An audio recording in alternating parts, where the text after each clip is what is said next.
gets also back to your question about intentionality and understanding the CCP's intentions, because it's very easy to say, well, why do we need to know that? Intentions can change, as we were all taught in IR. It's capabilities that matter, not intentions, because they're too fungible and they're too amorphous to understand anyways.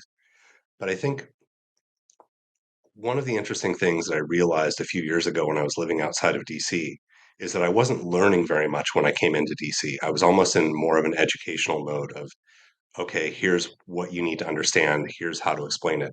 And it was only when I went to a couple of places where there was a small concentration of people that were really had their heads in the right place, were thinking about things in a forward-looking direction, in Prague, in Canberra, where I got productive thinking done, because it wasn't an educational point. We were already at this kind of level of understanding, and now we could just riff. We could play together intellectually, so to speak.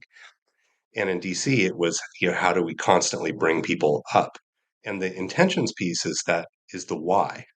Like, why is the party doing things, right? Think about the things in your career Yeah. that you've encountered when, it's like Beijing is doing this, and people are like, well, why would they do that? That seems insane.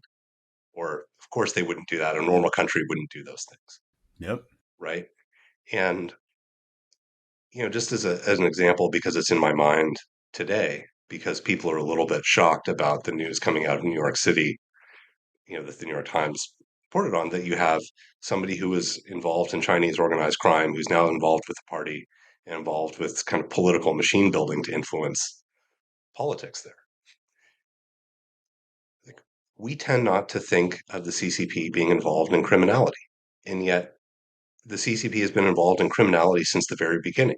I mean, the irony of them complaining about these these years of suppression by the West, of the century of humiliations, is that the CCP was selling opium from Yan'an to fund itself, Yeah. and they were not selling it to Afghans or to Russians or to Americans or British. They were selling it to Chinese people, right? So when people have been told, there is something where they're involved in pushing fentanyl precursors, or they're involved in producing methamphetamine, right? They're providing value added tax rebates for it, right? There's this like, well, no, they wouldn't be involved in such criminality.